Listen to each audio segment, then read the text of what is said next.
Buenas tardes, soy Ana Zaera, profesora de Derecho Romano de la Universidad de Salamanca y voy a participar en este tercer simposio internacional Placeres Prohibidos dentro de la sección especial primera, Texto y contexto en los papiros de novelas griegas, límites entre realidad y ficción del universo femenino, con la comunicación, la exposición de los protagonistas en Danis y Chloe, una visión jurídica. En primer lugar, agradecer a los organizadores de este tercer simposio la posibilidad que me dan de participar en él de nuevo un año más y de manera especial a la coordinadora de esta sección especial, Maripaz López, por la confianza depositada en mí. Bien. En esta ponencia trataremos de identificar si la situación jurídica del abandono de los protagonistas, Danis y Chloe, se corresponde con el momento histórico en el que se data la misma o si por el contrario el entorno social y jurídico son atemporales, evidenciando las notas de realidad o ficción jurídica que encontraremos en la misma. El abandono de los hijos se practicó desde tiempos inmemorables en los pueblos de la antigüedad, especialmente en Grecia y Roma. Porque Estrabón y Tácito nos dicen que egipcios, judíos y germanos no tenían esta costumbre. La exposición de los neonatos es una práctica consentida social y jurídicamente y uno de los temas más recurrentes de la literatura griega y latina, al que la novela no escapa. Abandono, reencuentro y reclamación de paternidad protagonizan el entramado de buena parte de las obras clásicas. Sin embargo, aunque la temática se ha vinculado al relato de la mitología, nos encontramos ante el reflejo de la realidad social y del momento. Ya Platón y Aristóteles hablaban del abandono de los hijos como medida de regulación de la población, aunque finalmente Aristóteles propone que la ley impida el abandono de los hijos a menos que estos sean deformes. No obstante, sabemos que en ciudades como Esparta se sometía al neonato a una rigurosa inspección por los mayores y se apreciaban en él cualquier signo que impidiese un desarrollo viril vigoroso, se abandonaba a su suerte. Únicamente Tebas prohíbe la exposición de los hijos, teniendo los progenitores la obligación de entregárselos a los magistrados para que sean dados en adopción. La exposición es un recurso implantado en la antigüedad grecorromana más allá de las malformaciones físicas. La ocultación de los hijos por parte de madres solteras y cuestiones económicas entre quienes disponen de pocos recursos o en las clases sociales más pudientes para evitar la fragmentación del patrimonio familiar, dieron lugar a más abandonos que las propias cuestiones físicas. Ahora bien, el abandono de los recién nacidos no constituyó una preocupación para el derecho, ni en Grecia ni en Roma. Se atiende únicamente desde el punto de vista del pater. Es el padre, tanto en la sociedad griega como en la romana, el único con capacidad para reconocer a los miembros de su familia y por ello quien legítimamente puede ejercer la exposición. El derecho a exponer al hijo encuentra su fundamento en el poder que le confiere al padre el derecho, al igual que el derecho romano, aunque según Gallo, la patria potestas es propia de Roma. Tanto el derecho romano como el derecho heleno reconocen al padre el derecho a recuperar la patria potestas cuando encuentra al expósito. Centrándonos en el tema de nuestra comunicación, veamos el tratamiento que Longo da a la exposición de sus protagonistas. En base a ello, intentamos determinar si el mismo se corresponde con la regulación de Grecia o si por el contrario la influencia del derecho romano marca el relato.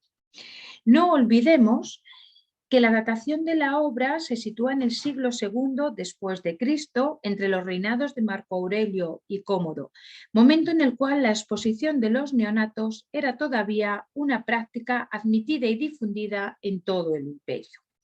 Acercándonos al texto, observamos que el autor contextualiza el abandono en el entorno pastoril en el que se desarrolla la obra.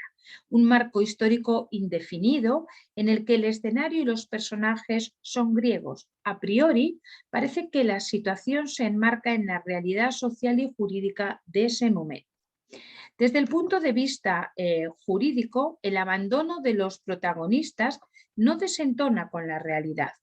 Cuando Longo relata que son los padres de los protagonistas quienes llevan a cabo la exposición, está narrando unos hechos que concuerdan plenamente con el escenario social, además de ser conformes al derecho heleno y también al derecho romano. En ambos casos es el cabeza de familia el único que dispone del poder para admitir a sus hijos en la familia, quien decide qué hijos se incorporan a la familia, aun cuando hayan nacido de un matrimonio reconocido por el derecho. En ambos casos vemos, por tanto, que tanto Dannis como Chloe nacen dentro de un matrimonio legítimo. El matrimonio representa, tanto en el derecho romano como en el derecho griego, el único escenario posible para el reconocimiento de los hijos legítimos. En el supuesto concreto del abandono de Chloe, concuerda perfectamente con la realidad social del momento, donde las niñas eran abandonadas mucho más que los varones. Observamos, por tanto, que aunque la doctrina especializada considera que este es un hecho extraño en comparación con la mitología, no es para nada extraño con el contexto social y jurídico en el que se desarrolla. En cuanto al recurso bucólico, este no nos enmascara por imitación de los relatos mitológicos lo que está sucediendo. El abandono en el contexto pastoril fue utilizado de manera recurrente. Evidentemente, facilitaba la posibilidad de supervivencia el hecho de abandonar a un niño donde había pastores. Era habitual que estos recogiesen a los expuestos como alumnos, en este caso sirviéndose de ellos el nutrito, especialmente sirviéndose de su trabajo desde temprana edad. Tampoco parece que sea una fabulación de Longo que ambos progenitores cuenten con recursos económicos.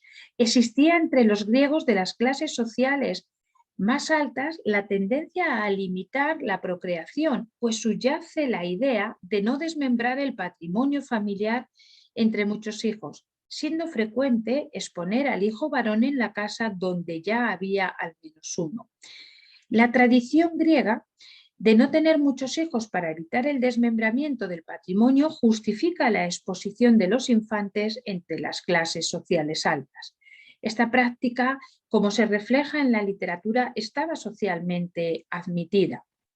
Y así parece reflejarse en la novela cuando el padre disculpa el abandono de su hijo Dannis al haberse casado muy joven y haber tenido primero un hijo, luego una hija, más tarde Astilo, el único que sobrevive, y por último nació Dannis, a quien expuso. Y argumenta el padre: pensaba que mi familia era suficiente, no lo abandonó por gusto, sino por ser lo que convenía a la casa.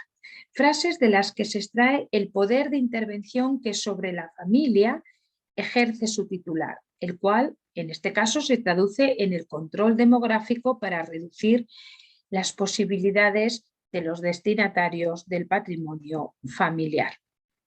En el caso de Chloe, cuando el padre descubre que la joven es la hija que abandonó al nacer, justifica su actuación, pero en este caso por la precariedad económica que sufría en ese momento. El pago de los impuestos que tenía que realizar en el momento del nacimiento de Chloe no le permiten mantener a su hija. Unos hechos probablemente nada extraños para el lector de su tiempo. Ahora bien, debemos preguntarnos, ¿en qué situación jurídica se encuentran los Nutriati en sus respectivas familias de acogida? A esta pregunta solo cabe una respuesta, y la respuesta es que no estaban adoptados. En el caso de Darnley, quien lo acoge tiene la condición de siervo, por tanto, jurídicamente no es posible la adopción, pero tampoco en el caso de Chloe, acogida por un hombre libre. En este supuesto, se hubiese requerido celebrar una adopción inter vivos con el consentimiento del progenitor, situación que no consta en la novela. Por tanto, el acogedor será simplemente nutriator sin reconocimiento jurídico alguno, aunque trate a los niños que ha acogido como a sus propios hijos.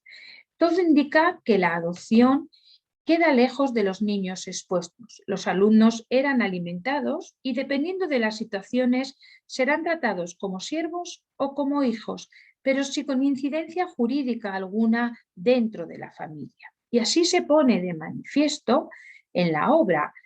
Cuando el padre reconoce a su hijo por los ropajes con los que fue expuestos, vemos que ejerce como padre y lo hace conforme a derecho. Parece evidente que la reclamación de los expuestos encontrados era factible, lo que nos lleva a preguntarnos si el padre biológico tiene algún derecho sobre el hijo que intencionadamente ha abandonado. La respuesta a este interrogante en el momento en el que se data la obra de Longo es afirmativa. Longo incorpora a los acontecimientos la realidad jurídica reconocida en ese momento, tanto en Grecia como en Roma. El progenitor conserva sobre el hijo expuesto la potestas. El hecho de abandonarlo no le priva de ella, lo cual implica que si en un momento dado encuentra a su hijo, no solo puede recuperarlo, sino que jurídicamente se retrotrae al momento previo a la exposición, no suponiendo cambio alguno durante los años en los que se ha roto el vínculo potestativo entre ellos. La situación que describe Longo es acorde a la realidad jurídica del momento y así se evidencia, por ejemplo, en el epistolario de Plinio, quien cuando es gobernador de la provincia de Bitinia, pregunta al emperador cómo resolver el problema de aquellos que han nacido libres, que fueron expuestos, acogidos como esclavos y posteriormente encontrados por sus padres. Y aunque la situación de los expuestos en la novela de Longo no se corresponde con aquella sobre la que pregunta Plinio, sí nos permite conocer la realidad legal de los expuestos en el derecho griego y compararla con el relato que analizamos. No hay duda de que el progenitor tiene derecho a reivindicar al hijo expuesto, también cuando se encuentre en situación de esclavitud.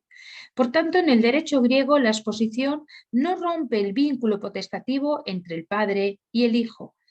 Podríamos entender que únicamente lo suspende sin ser equiparable nunca a la emancipación. La respuesta de Trajano se acomoda a la situación que relata Longo. El relato de la novela no escapa de la realidad jurídica. El derecho griego, al igual que sucede en el derecho romano, no otorga efectos jurídicos a la exposición del hijo. Tampoco expulsa al hijo de la familia en la que nace. Por ello, cuando el progenitor encuentra al hijo abandonado, puede reclamarlo sin la obligación de compensar al nutritor, ni tan siquiera cuando el hijo recupera la libertad.